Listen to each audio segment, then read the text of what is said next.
As Congress works on these spending agreements to fund the federal government, the brutal murder of a college student, a nursing student, Laken Riley, in Georgia provides a stark reminder of the crisis at our southern border, right as funding for the Department of Homeland Security is under consideration.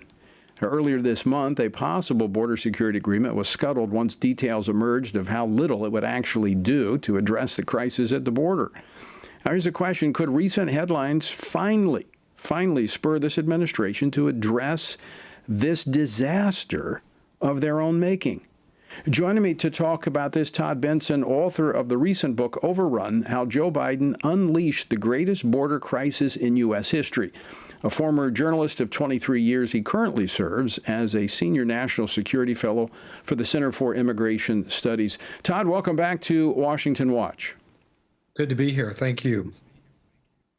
So, Todd, you've been to the border many times and you've seen the chaos caused by this crisis. Does this horrifying murder of Laken Riley in Georgia by an illegal immigrant from Venezuela, does that surprise you?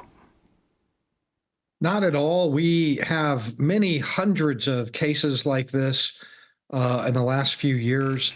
This is not some kind of an exception to the rule. It's more like a very gigantic, sweeping exception to the rule.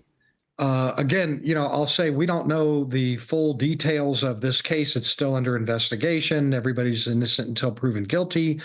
But what we do need to keep in mind is that the mass migration crisis at the southern border is the ultimate stranger danger.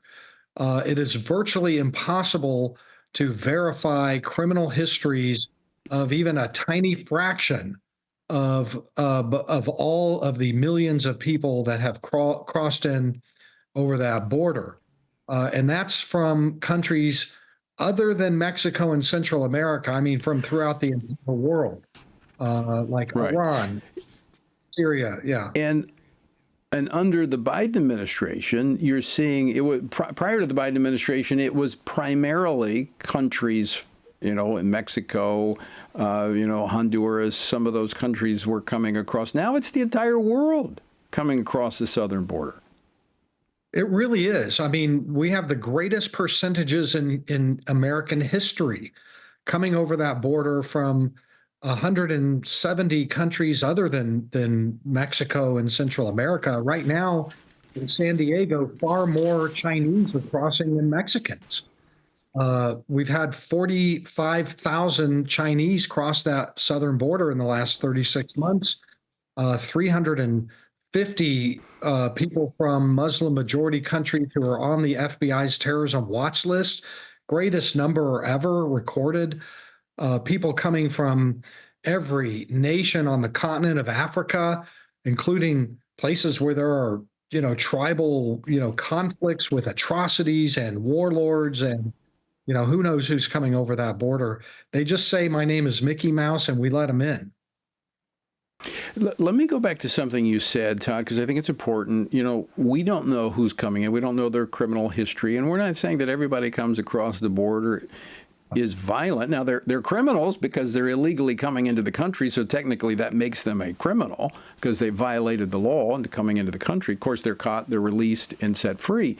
But if you think about it, I mean, we're talking millions, 2 million a year that are coming across the border. They come in, don't know if they're going to have a place to stay, don't know if they're going to have a job. We don't know how they're going to provide for themselves. Isn't that essentially creating a potential problem where we could see violence, robbery, theft in things when people are simply trying to survive? Yes. Ask the mayors and the police chiefs of New York, Boston, Denver, Washington, D.C., Chicago, and the list goes on. What's going on? They all are logging horrific crimes, lots of new kinds of crime, attacks on police in New York, attacks on just completely innocent, classmates, people who have just been slashed to death on the beach in Florida, civil, service workers, tied to the bed and raped and really lots of far too many crimes that should not have ever happened because those Right. people should have been here. Right. That's the key. Should not have happened. These were tragedies that could have been avoided. And I was incensed by some who said, this is a reminder that young women should not run alone, that we should not have women athletes out running by themselves. Excuse me. I think this should be a reminder is that we shouldn't allow people across our border illegally. I mean, when you look at in fact, I just want you, Todd, to walk us through this process, because this guy, the suspect, to be clear, he's a suspect in the murder of Laken Riley, one of millions of illegal aliens that have come across the border by the Biden administration. They've been detained, then released into the country. And here he ended up in a sanctuary city, a city that says, oh, we're not going to work with ICE to enforce the law here. They're free to roam. I mean, walk us through this process and how this happens. Somebody just comes in, they get detained for a few moments, and then they're set free into the country. Right. You cross the Border Patrol, you turn yourself compliantly into a Border Patrol agent. They take you to a big soft-sided facility. You tell them what your name is. They type it in. You give them your fingerprints. They do database checks. If you've never been in the country before, you'll probably show up clean. And then within a day, you are stamped for release on your own recognizance, and you're put on a bus or a plane to the city of your choice. And that's that. That's about as much as it is. And usually they'll want you to self-report, voluntarily report into an ICE office later. But we know from statistics and data that the vast majority of them never report in. They just disappear, never apply for asylum because they know they're not going to get it because they're not eligible. They just want to all stay in the country for as long as possible, working, sending money back home until one day we wake up and deport them. But they'll run and hide all the way up until that moment. When somebody is arrested for a criminal act, we are supposed to call ICE. But in the sanctuary cities, they don't call ICE.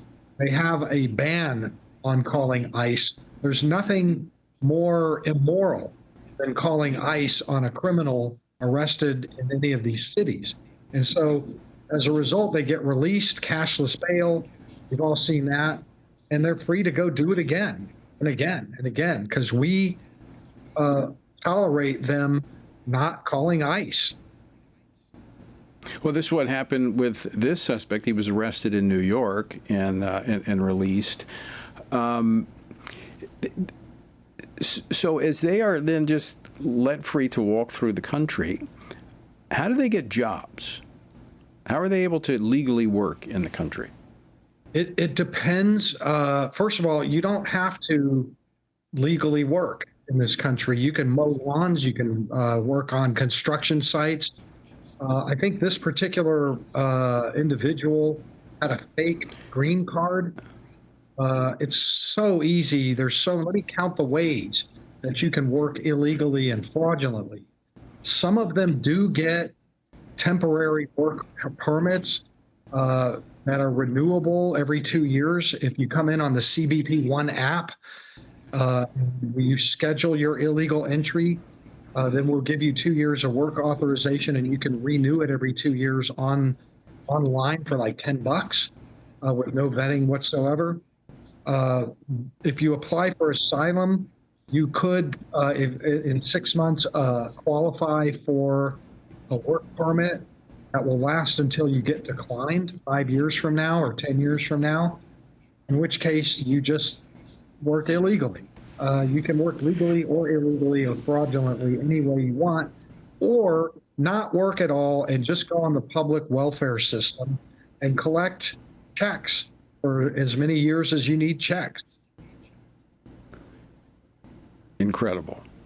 Todd, let me ask you this one question.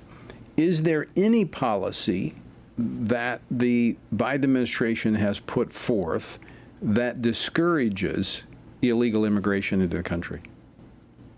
Only one, And only very, very recently, because of the election and the polling that's going, Biden went to Mexico in around Christmas time, and he sent Mayorkas and Antony Blinken down there too, met with the Mexican president, and made some kind of a secret deal, because lo and behold, the Mexican president began rounding up tens of thousands of migrants on their northern border with us and shipping them 1,500 miles south. They are policing, hardcore policing for immigrants at roadblocks throughout Mexico. They're still letting 5,000 or 6,000 a day cross, especially in Arizona and San Diego, but they have reduced it significantly in the last month and a half due to a diplomatic arrangement that Biden made with Manuel Lopez Obrador, the president of Mexico. I don't know how long that'll last, but this is all about the election in November. Bring those numbers down.